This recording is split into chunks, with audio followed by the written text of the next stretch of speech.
ఏం చేస్తున్నావే లోపల? ఏమండి ఆడవాళ్ళు అన్నాక బయటికి వెళ్ళా కొంచెం అందంగా రెడీ అవుతారు, టైం పడుతుంది కదా. నాకు విషయం అర్థం కాదు, మీ ఆడవాళ్ళు మేకప్ ఎందుకు వేసుకుంటారు? మీ కంటికి అందంగా కనిపించడానికి. అవసరం లేదు, వైన్ షాప్కి వెళ్ళి 90 వేసారంటే దీని అమ్మమ్మ కూడా అందం కనపడుతుంది. ఏమంటాయి ఉండండి అర్థమైంది. ఏ కొంపది తాగొచ్చి ఇలా మాట్లాడుతున్నారు. అవును తాగొచ్చా. ఎందుకంటే మీ మగాలు తాగుతారు, తాగే డబ్బులు పెద్ద కారు కొనుక్కొచ్చి చెప్పండి. మీ ఆడవాళ్ళు మేకప్లు మానేస్తే రాంపల్లిలో 4 ఎకరాలు కొనొచ్చు. నువ్వు ఏ రోజు చెప్పావా? అరిచే వాళ్ళందరూ చెప్తున్నా. ఏమండి తాగితే చాలా నష్టాలు కూడా ఉన్నాయి, లాభాలు ఉన్నాయి. అమ్మ ఆడాలందరూ ఎక్కడ గుర్తుపెట్టుకోవాలి. మొదటిది, తాగిన ఎవడు అప్పు అడగడు. ఎలాగా? ఎందుకంటే ఈడు అప్పులు చేసుకొని తాగుతుంటాడు. రెండోది, తాగిన ఇంటికి ఎవరు దొంగతనానికి రాడు. ఎందుకు? ఉన్నవన్నీ నమ్ముకొని ఈడే తాగుతారు, ఇంట్లో ఏముండవు. మూడోది, మా తాగుబోతులకి ముసలితనం రాదు. ఎట్లాగా? తాగి మధ్యలోనే పోతాం, అంతవరకు ఉంటాం. ఇది ఇన్ని ఉపయోగాలు ఉన్నాయి. అదే మరి మా పక్కన సుబ్బారావు తాగి పోయాడు, ఆ విషయం తెలుసా? వారు తాగి పోలేదు, లెక్కరికి లివర్కి జరిగిన పోరాటంలో వీరమరణం పొందాడు. చెప్పలు కొట్టండి తాగుబోతులందరూ. మగాళ్ళు చాలా తెలివిగా మాట్లాడుతున్నారు ఫీలింగ్. హలో, మా మగాళ్ళు చాలా తెలివైన వాళ్ళు. ఎందుకట్లాగా? ఆడవాళ్ళు ఇంకా తెలివైన వాళ్ళు. సరే, మా రాంపల్లిలో చాలా మంది ఆడవాళ్ళు చాలా తెలివైన వాళ్ళు. ఆడవాళ్ళు ఒకసారి ఓవేసుకోండమ్మా. సరే మళ్ళీ అనండి అమ్మా, ఇంకోసారి అడగండి, గొట్ట మీద దెయ్యాలు వచ్చి అనుకుంటారు. అరుపు అంటే ఓ అంటే ఎలా ఉంటుందో చూపిస్తారు. అన్న మగాళ్ళందరూ ఒకసారి ఓ వేసుకోండి.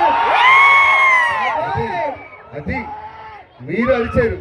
ఏదో కీలకొన్న సినిమాలో నాగేశ్వర వెనకాల 2 దెయ్యాలు తిరుగుతుంటాయి. సరే, మీ మగవాళ్ళు తెలివైన వల్ల ఆడవాళ్ళు తెలివైన వాళ్ళు ఇప్పుడే చేశారు. నేను నిరూపిస్తా. ఇలా గుట్ట మీద వెళ్తుంటే ఒక 500 రూపాయల నోటు, 100 రూపాయల నోటు. మీ ఆడవాళ్ళు 500 తీసుకుంటారా, 100 తీసుకుంటారా? మేమైతే 500 తీసుకుంటాము. మగాళ్ళు అయితే 2 తీసుకుని వైన్ షాప్ పోతాం. మీ అంత కకృతి మాకు లేదులే. సరే, ఇంకోటి అడుగుతా. ఇక్కడ 2 సెలెక్ట్ చేయకూడదు, ఒకటే. రోడ్ మీద వెళ్తుంటే ఒక డబ్బు ఉన్న మూట, జ్ఞానం ఉన్న మూట. మీ ఆడవాళ్ళు డబ్బులు తీసుకుంటారా, జ్ఞానం తీసుకుంటారా? మేమైతే జ్ఞానం కూడా తీసుకుంటాం. మాకు జ్ఞానం ఉంది కాబట్టి డబ్బులు తీసుకుంటాం. బాగా చెప్పారు.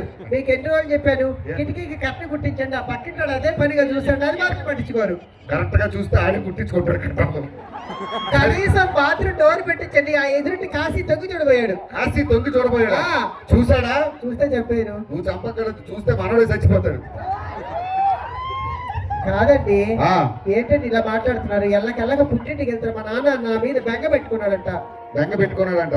కూతురికి కట్టం కింద లంగా కూడా పెట్టలేదు ఎదవా. ఎందుకంటే మా వాళ్ళు అలా తిడతారు. ఏ రోజు మీ వాళ్ళకి నగ నట్ట పెట్టారా? నగ నట్ట పెట్టడానికి మాది కళ్యాణి జ్యువెలర్స్ కాదమ్మా, కళ్యాణి టిఫిన్ సెంటర్. కావాలంటే 2 వడలు కడతాను, త్వరలో కట్టుకుంది. అందుకే ఇలా మాట్లాడతారు కాబట్టి మీ మగాళ్ళకి తొందరగా బట్టతలు వస్తుంది. అసలు మగాళ్ళకి బట్టతలు ఎందుకు వస్తుందో తెలుసా అమ్మా? ఎందుకు వస్తుంది? Very simple. పెళ్ళైన తర్వాత పెళ్ళాన్ని పీకలేక మాది మేమే పీక్కుంటాం, అందుకే మాకు బట్టతలు వస్తుంది. ఇలా మాట్లాడుతానండి. అసలు ఇంకో మాట చెప్తారా? అడుగు. ఇప్పుడు ఫైర్ స్టేషన్ లో ఎక్కడ పట్టిన మగాళ్ళే పనిచేస్తారు, ఆడవాళ్ళు ఎందుకు పనిచేయరు? ఆడవాళ్ళు గట్టిగా చప్పలు కొట్టండి. మీ గురించి గొప్పగా చెప్పబోతున్నా. ఆడవాళ్ళు విమానాలు నడుపుతారు, బస్సులు నడుపుతారు, కానీ ఫైర్ స్టేషన్ లో మా మగాళ్ళే పనిచేస్తారు. ఎందుకు? ఎందుకంటే మీ కొంపలు అంటించడం తప్ప ఆర్పడం రాదమ్మా. మా మగాళ్ళే ఆర్పుతాం. ఇగో ఇదే రాంపల్లి బస్ స్టాండ్. నిన్న సరళతో గొడవ వేసుకుంటాను, ఆ విషయం వాళ్ళకి కూడా తెలియాలి కదా. అయ్యింది. ఎందుకు? ఏ లేదు, సరళతో గొడవ అయింది. ఆ మాత్రం దానికి వాళ్ళ ఆయన కర్ర తీసుకొని వచ్చి నన్ను ఎత్తి మీద కొట్టాడు. ఏమండి, వాళ్ళ ఆయన కర్ర తీసి చేతితో కొడుతున్నప్పుడు మీ చేతులు ఏమి లేదా? ఎందుకంటే వాడు పెళ్ళం చేయి నా చేతిలో ఉంది అప్పుడు, అందుకే కొట్టాడు. సరే, ఇదే బస్ స్టాండ్, అల్లరి చేయొద్దు. అబ్బాయి కుర్రోళ్ళు ఎవరు స్టేజ్ అదే లేదు, ఏదో ఒక అనుకోడని మాట అన్నాడు. ఏమన్నారా? అంకుల్. అంకుల్ అంటే నువ్వు చిన్న పిల్లలు. రియల్లీ? మా ఆధార్ కార్డు చూస్తేనే తెలుస్తుంది ఇది కిందో రాడు. ఎవరండి? రాంపల్లి.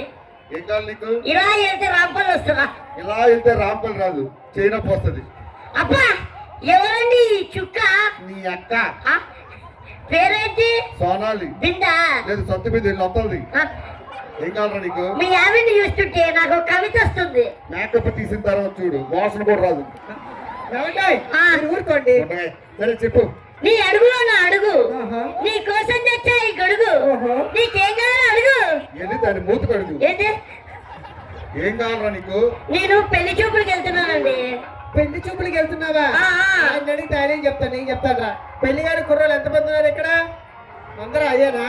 సరే, రేపు పెళ్లి మీకు కుదిరి కట్నాల కానికి విషయానికి వచ్చింది అనుకో, వాళ్ళు కూలర్ ఇస్తారంటే ఏసీ కావాలని అడగండి. ఓకే. వాళ్ళు స్కూటర్ ఇస్తారంటే కారు కావాలని అడగండి. అమ్మాయిని ఇస్తా అంటే దాని అమ్మ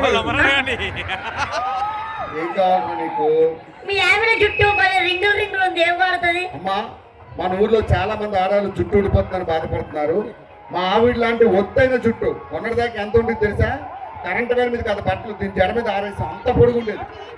అయితే ఒక రోజు సీలింగ్ ఫ్యాన్ లో చిక్కోడిపోయిందని కత్తిరించా. ఇంత ఒత్తైన జుట్టు మీకు రావాలంటే ఆ సీక్రెట్ మీకు మాత్రమే చెప్తుంది, జాగ్రత్తగా వినండి. చెప్పే.